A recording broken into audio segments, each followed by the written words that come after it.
Welcome to Autocar India Quick News, your one-stop shop for all the latest news from the automotive world. Before we delve in though, please do remember to subscribe to the Autocar India channel if you're yet to do so, and do make sure that you have activated the notifications so you never miss an update from us. Now, let's get started. For the third consecutive week, Tata is first on our list. Following a revamp of their SUV lineup, Tata has now crash tested their updated electric SUVs under the Bharat NCAP regime. First on the list is the Punch EV. The electric micro SUV has scored a 5-star rating in Bharat NCAP's crash test, scoring 31.46 out of 32 points for adult occupant protection and 45 points out of a maximum of 49 for child occupant protection. By scoring 14.26 out of 16 in the frontal offset deformable barrier test and 15.6 out of 16 in the side movable deformable barrier test, the Punch EV was shown to offer good to adequate protection for the adult crash test dummies. In the child occupant protection test, the Punch EV was given 45 points out of a maximum of 49, earning 23.95 out of 24 in the dynamic tests, a full 12 on 12 in the CRS or child seat restraint segment, and 9 out of 13 in vehicle assessment. Tata's other electric offering, the Nexon EV, has also managed to secure a 5-star rating for both adult and child protection in Bharat NCAP's latest round of crash tests. Out of a maximum of 32 points for adult occupant protection, the Nexon EV scored 29.86 points, earning a 5-star rating. For the frontal offset deformable barrier test, the Nexon EV scored 14.26 points out of 16 and 15.6 out of 16 points for the side movable deformable barrier test. As for the child occupant protection, the Nexon EV scored a dynamic score of 23.95 out of 24, a child restraint system installation score of 12 on 12, and 9 out of 13 for vehicle assessment. The results are applicable for both the medium range and the long range versions of the electric SUV. On the subject of electric SUVs, at Tata's latest Investor Day presentation, the brand has confirmed that it will launch 2 EVs in the ongoing financial year that ends on the 31st of March 2025. The upcoming Curve EV that would arrive this festive season was the first to be confirmed. And now the homegrown brand has confirmed that its flagship electric SUV, the Harrier EV, would also be launched this fiscal year. Details of the Harrier EV are quite bleak at the moment, but Tata has mentioned that the SUV will support vehicle-to-load and vehicle-to-vehicle charging capabilities. We're expecting the Harrier EV to get a 60 kWh battery pack that delivers up to 500 km of range on a single charge. Our first look at the SUV was when it was showcased as a concept at Auto Expo 2023, and it was a close-to-production model. The Harrier EV is shown to sport a closed-off grille, new front and rear bumpers, and rounds off with a coupe-like roofline. You can watch the walk-around video where Nikhil gives you a brief at what to expect. Tata is also gearing up to launch a Sierra EV along with the first model from its Avenir range before March of 2026. We're strapped for more information about the upcoming SUV at the moment. So stay tuned to our channel as well as our website and social media handles to get regular updates. Skoda has launched the automatic variant of the Kushaq Onyx Edition at 13.49 lakh rupees. The Onyx Edition sits between the base, active and the mid-spec Ambition Classic variants, and the newly introduced Onyx automatic option will be the most affordable automatic variant in the Kushaq's lineup. The trim is available only with a 115 horsepower, 178 Nm 1-liter turbo petrol engine, and it now gets a 6-speed automatic gearbox. This powertrain has a claimed fuel efficiency of 18.09 km per liter, and the Onyx Automatic also gets paddle shifters and hill hold assist. The Onyx Edition Kushaq gets Onyx badging on the B-pillars, scuff plates and the floor mats. Apart from that, it comes with 16-inch steel wheels with wheel covers, LED headlamps with DRLs, black fabric seats, a 7-inch infotainment unit with a 6-speaker sound system, wired Android Auto and Apple CarPlay, and automatic climate control to name a few. On the safety front, the SUV comes with ABS, EBD, ESC and 6 airbags. Mini India has started accepting bookings for the new Cooper S, which is expected to launch in the coming weeks. Customers can book the 2024 Mini Cooper S on the company's official website by paying 1 lakh rupees as a token amount. Mini has updated the new Cooper S with a slightly more angular styling, which is made evident with a less curvy front grille. While it retains its iconic round headlamps, the LED pattern in the headlamps are new. It also gets new diamond-cut alloy wheels and brand new tail lamps with arrowhead LED elements. The tail lamps are connected with a black trim that features the car's name. Inside the cabin, the new Cooper S retains its minimalistic approach, but it features a larger round touchscreen infotainment system that's 9.45 inches in diameter and a more modern-looking steering wheel with a new Mini emblem. Mini has ditched the dedicated instrument cluster with a new dashboard, and the gear selector has been relocated from the center console to a panel below the screen alongside the handbrake button, turnkey starter, driving mode selector and the audio control dial. The new Mini Cooper S will have the same 2-liter 4-cylinder turbo petrol engine as its predecessor, but in a higher state of tune. It now puts out 200 horsepower and 300 Nm of torque, an increase of 26 horsepower and 20 Nm. The power is fed to the front wheels via a standard 7-speed dual-clutch automatic gearbox. Mini claims that the Cooper S sprints from 0 to 100 km/h in 6.6 seconds.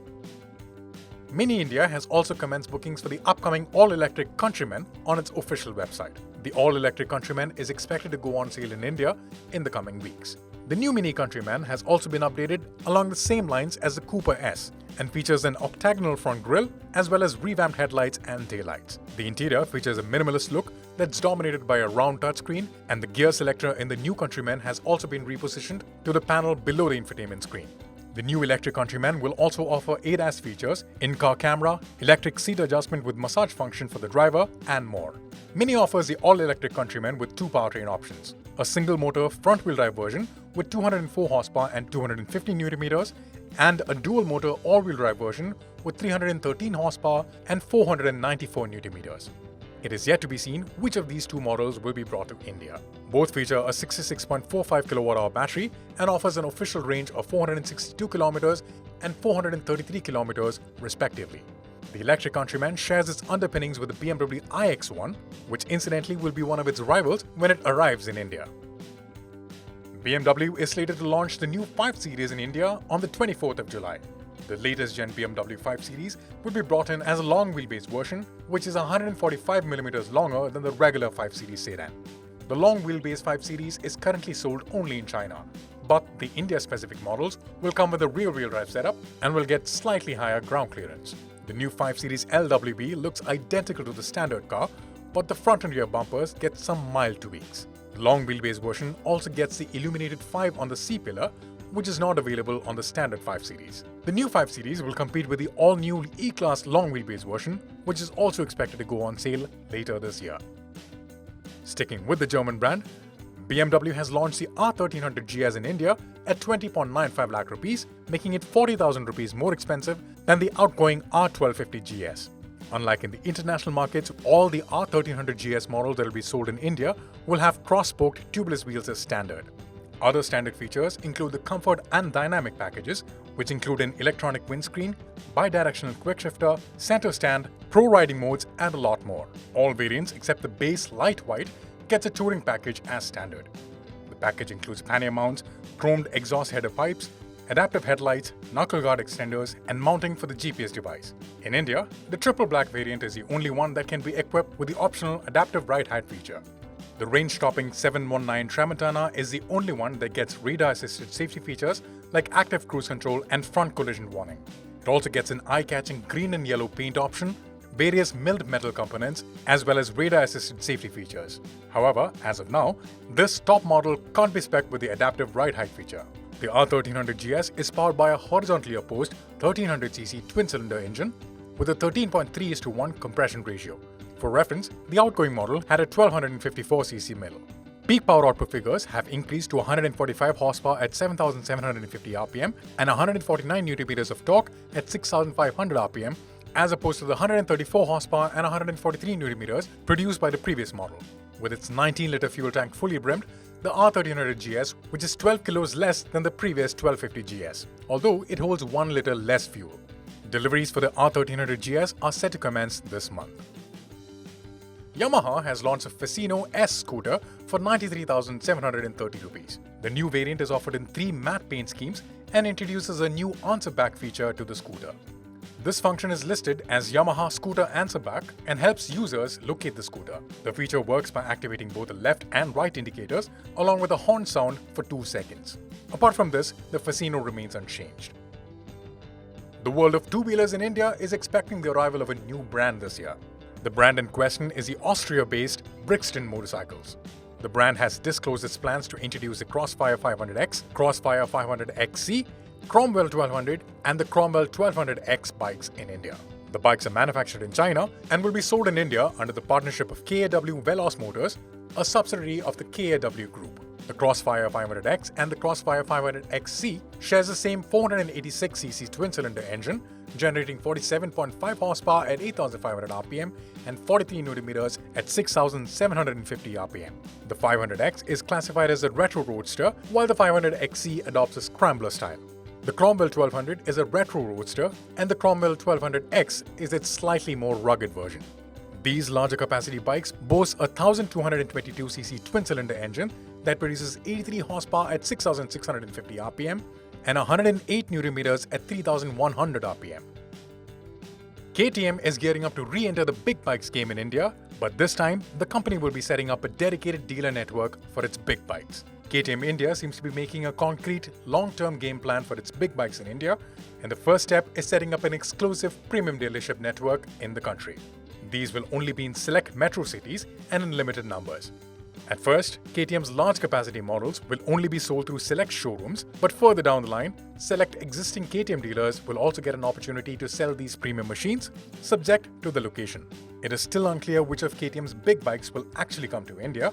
However, models like the 890 Adventure and the 990 Duke are plausible options. If KTM decides to go super premium, we could even see the 1390 Super Duke R on our roads. Although it will have a price tag well north of 20 lakh rupees due to it being a full import. As for the 790 Duke, the bike is highly unlikely to be brought back given the slow sales when it was first launched here. This move also opens the door to Husqvarna's big bike portfolio, making its way to India in a similar fashion to how the small capacity Huskies are sold alongside their KTM counterparts. TVS Motor has announced a voluntary recall of its iQube electric scooter that were manufactured between July 10 and September 9 of 2023. The company has not revealed how many units are affected, but sales figures show that about 45,000 units were sold in the 3-month period. TVS says that it will connect with the concerned customers either directly or through its dealers. The brand has confirmed that the faulty component is replaceable, but if need be, the brand will carry out an entire chassis replacement. This exercise will be at no cost to the customer. TVS's official release states that this step is to ensure that the vehicle's ride handling is good over extended usage. However, it is likely that this step is related to a recent video that was widely shared online of a TVS iQube with a broken chassis. This recall only affects a certain batch of scooters, which suggests that it is likely due to a faulty batch of components rather than an inherent design flaw in the product. It is also a positive sign to see the company announce a recall soon after the issue had come to light and take the necessary corrective measures. And that wraps up this week's quick news. Thank you all for joining, and see you all next week.